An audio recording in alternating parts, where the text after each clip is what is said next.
Last time we were doing exercise 10B word problems कर रहे थे पाइथागोरस थ्योरम पे, जिसका मैंने तुम लोगों को टॉपिक का नाम भी बताया था, application of Pythagoras theorem in real world.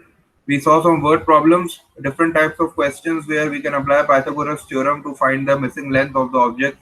We did a ladder question, we did a tree question, and we did a square field question, we did a barricade question.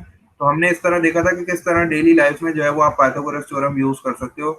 आप अपने अपने रूम का diagonal भी find out कर सकते हो, कितना area है आपके रूम के डायगोनल में by using Pythagoras theorem.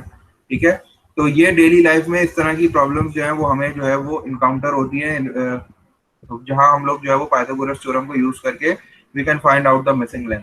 The important thing is that Pythagoras theorem only applies on a right angle triangle. ये मत भूलना कि राइट एंगल ट्रायंगल के अलावा अगर आपने किसी ट्रायंगल पे पाइथागोरस थ्योरम अप्लाई किया तो पूरा कॉन्सेप्ट रॉन्ग हो जाएगा. Pythagoras theorem is only for the right angle triangle. We did question number 6. हमने क्वेश्चन नंबर 6 तक किया था लास्ट टाइम. 10B में 2 क्वेश्चन मैंने होमवर्क भी दिए थे तुम लोग को. आज क्वेश्चन नंबर 8 को देखते हैं. Question number 8 of exercise 10B, page number 274 है इसका. ठीक है, वही वाला पेज है जो हम लोग कल कर रहे थे.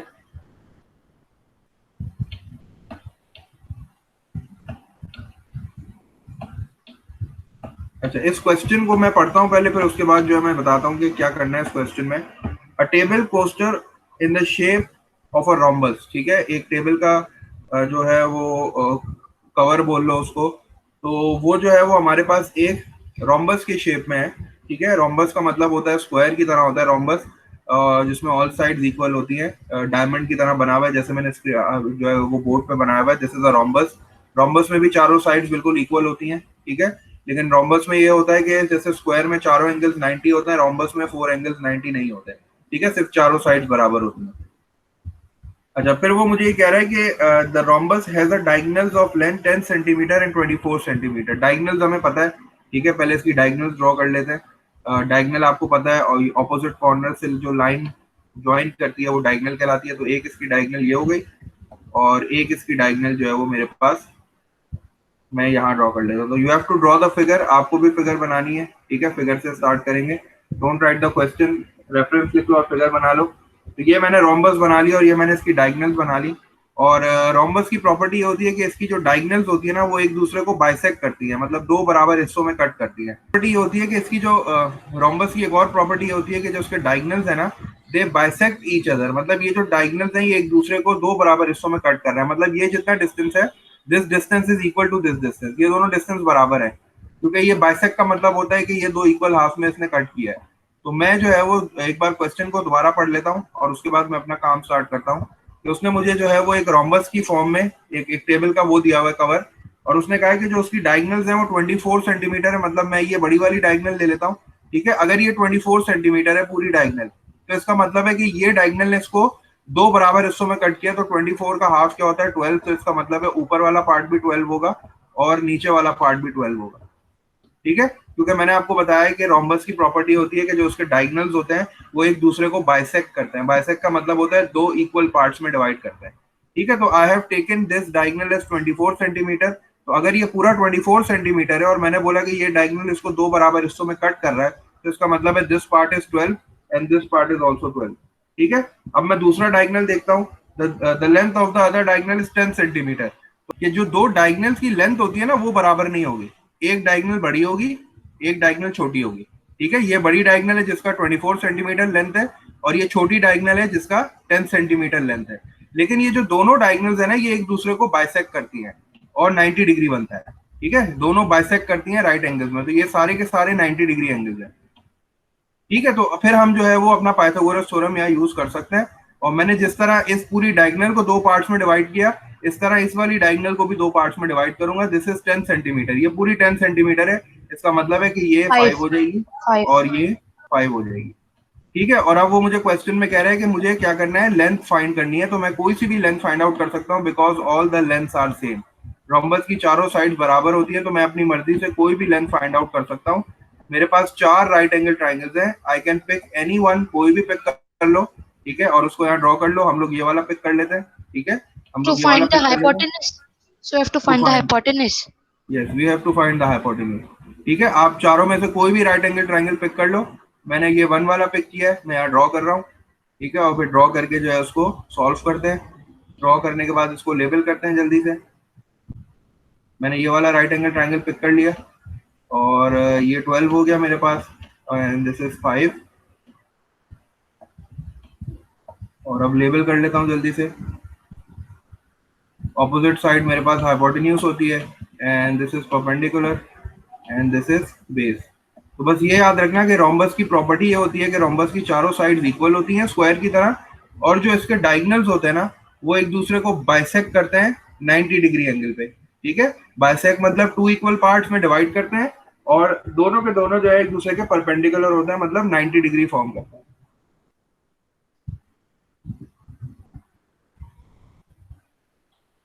तो I have to find the hypotenuse. मैंने हाइपोटेन्यूज का फॉर्मूला लिख लिया जल्दी से। Hypotenuse square h square is equal to 12 square plus 5 square। जबरदस्त।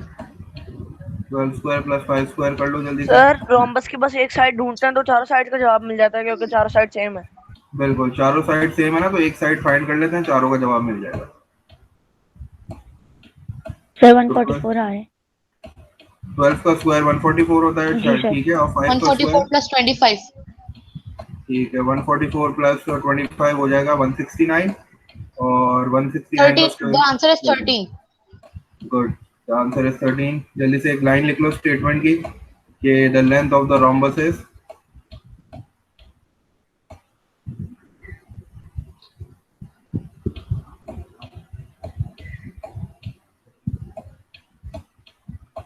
सर फैजान हम ये नहीं लिख सकते the hypotenuse of the right angle triangle is 13?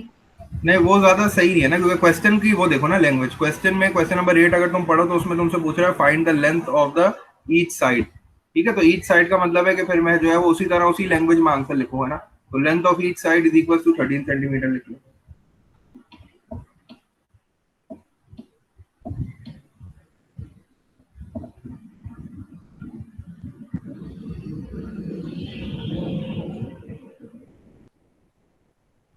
बस रोम्बस की प्रॉपर्टी याद रखना कि रोम्बस की चारों साइड बराबर होती हैं, और इनके डायगोनल्स जो है ना वो एक दूसरे को बाइसेक्ट करते हैं राइट एंगल्स पे।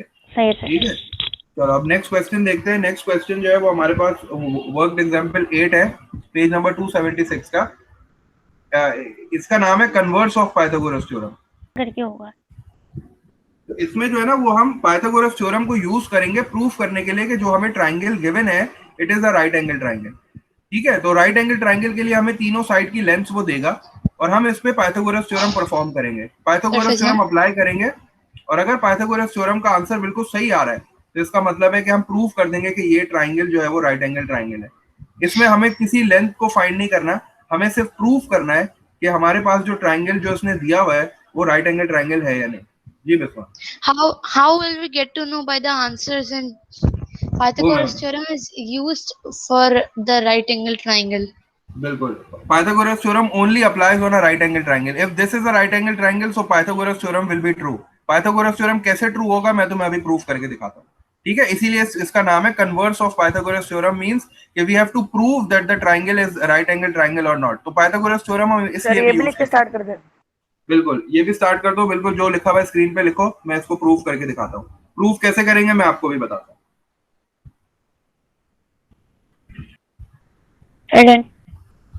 ठीक है, चलो अब पहले हम पाइथागोरस थ्योरम को देख लेते हैं। ठीक है, पाइथागोरस थ्योरम क्या कहता है कि हमेशा हाइपोटेन्यूज का जो स्क्वायर होगा, हमेशा हाइपोटेन्यूज का जो स्क्वायर होगा वो किसके स्क्वायर के सम के बराबर होगा? वो परपेंडिकुलर के स्क्वायर के सम और बेस के स्क्वायर के सम के बराबर होगा। ठीक है, तो अगर हमें प्रूफ करना है कि ये ट्राइंगल राइट एंगल ट्राइंगल है तो इसके हाइपोटेन्यूज का स्क्वायर करेंगे, जो आंसर आएगा वही आंसर इन दोनों के स्क्वायर करके ऐड करने के बाद आना चाहिए। मतलब यहाँ जो नंबर आएगा वही यहाँ भी आना चाहिए। इसका मतलब है कि ट्राइंगल राइट एंगल ट्राइंगल है। ठीक है, इस तरह प्रूफ करेंगे।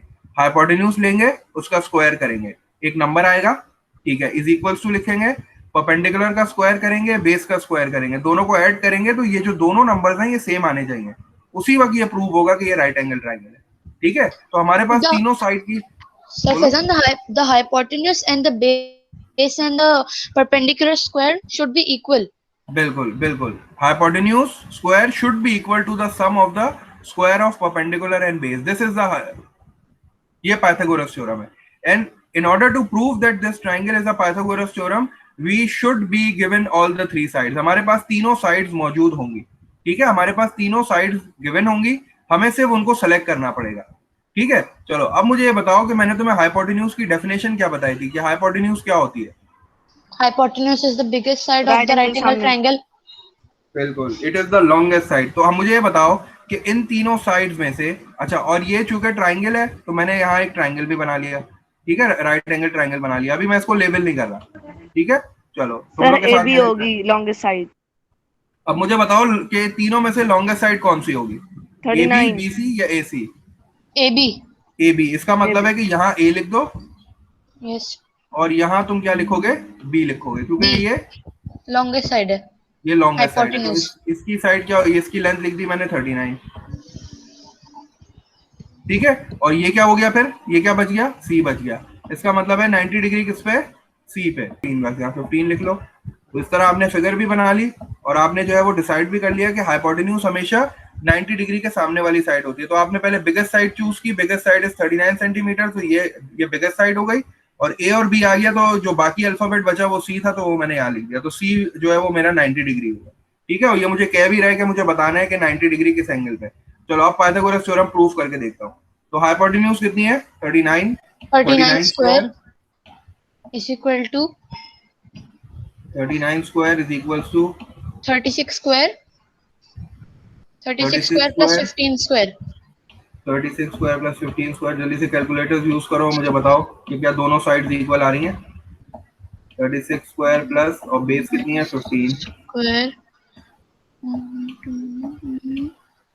39 का स्क्वायर क्या आ रहा है? The square of 39 is 1521. 1521, ठीक है. तो यहाँ 1521 आ गया. फिर उधर चले हो जल्दी से. वो 36 का स्क्वायर कितना होता है? This is a right angle triangle. Both are equal. ठीक है, तो उसको इसी तरह यहाँ 1296 आ गया. And the square of 36 is 1296, and the square of 15 is The square of 15 is 225. जल्दी से ऐड कर लो दोनों को. जब आप ऐड करोगे 1521. तो you will get 1521 over here and 1521 over here as well. This means both the sides are equal. इसका And मतलब है this is कि a right angle triangle. बस इसके नीचे एक लाइन लिख दो. बस जब भी राइट एंगल ट्रायंगल होता है हमेशा सेम साइड जाती है दोनों तरफ. बिल्कुल, दोनों नंबर सेम आएंगे जब भी राइट एंगल ट्रायंगल होगा. Okay sir.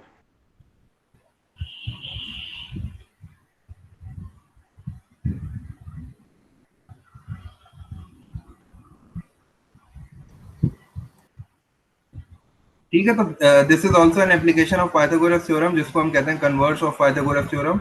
इसमें हम यूज करते हैं Pythagoras theorem to tell that the triangle is a right angle triangle और नॉट. अगर पाइथागोरस थ्योरम प्रूव हो जाए तो इसका मतलब है this is a right angle triangle. अगर पाइथागोरस थ्योरम प्रूव नहीं होता तो इसका मतलब है this is not a right angle triangle. सिर्फ 2 ही क्वेश्चंस किए हैं जो बोर्ड पे आपको नजर आ रहे हैं, ठीक है. This is question number 8 of exercise 10B. इस क्वेश्चन में उसने हमें बोला था ये वर्ड प्रॉब्लम है, ठीक है. ये वर्ड प्रॉब्लम है. उसमें उसने कहा था कि एक रोम्बस है, और रोम्बस जो है उसकी प्रॉपर्टी ये होती है कि उसकी चारों साइड्स इक्वल होती हैं, और जो उसके डायगोनल्स होते हैं वो दोनों एक दूसरे को बाइसेक्ट करते हैं 90 डिग्री एंगल्स पे. मतलब परपेंडिकुलर भी होते हैं और बाइसेक्ट भी करते हैं, ठीक है. तो बाइसेक्ट का मतलब होता है दो इक्वल हाफ्स में डिवाइड करना. तो जो लॉन्ग डायगोनल थी वो 24 सेंटीमीटर थी. तो 24 सेंटीमीटर का मतलब है जब ये दो बराबर हिस्सों में डिवाइड होगी तो 12 और 12. और ये जो शॉर्ट वाली वो थी डायगोनल, दिस वाज ऑफ ये 10 सेंटीमीटर की थी. तो जब 10 सेंटीमीटर को मैं दो इक्वल पार्ट्स में डिवाइड करूंगा तो ये 5 और 5 हो जाएगा, ठीक है. मेरे पास 4 राइट एंगल ट्रायंगल्स हैं. मैं चारों में से कोई भी यूज कर सकता हूँ. कोई भी यूज करके जो है वो मैं रोम्बस की साइड फाइंड आउट कर सकता हूँ, जो कि उसने मुझे क्वेश्चन में बोला था. कि मैंने यहाँ से फिर एक राइट एंगल ट्रायंगल लेके जो है वो उस पर पाइथागोरस थ्योरम अप्लाई किया, और मैंने जो है वो length of side find out कर ली रोम्बस की, जो कि 13 सेंटीमीटर आ रही थी. फिर ये जो नेक्स्ट टॉपिक था इसका नाम मैंने बताया था कन्वर्स ऑफ पाइथागोरस थ्योरम. मतलब हमें पाइथागोरस थ्योरम एक और तरीके से भी यूज किया जाता है in order to tell that the triangle is a right angle triangle और नॉट. एक तो हम पाइथागोरस थ्योरम यूज करते थे to find the missing length. आज हम जो है वो पाइथागोरस थ्योरम का मैंने एक क्वेश्चन कराया जिसमें आपका इसकी एक और एप्लीकेशन नजर आई है. जिसमें you can use this Pythagoras theorem to find to tell that is the triangle right angle और नॉट।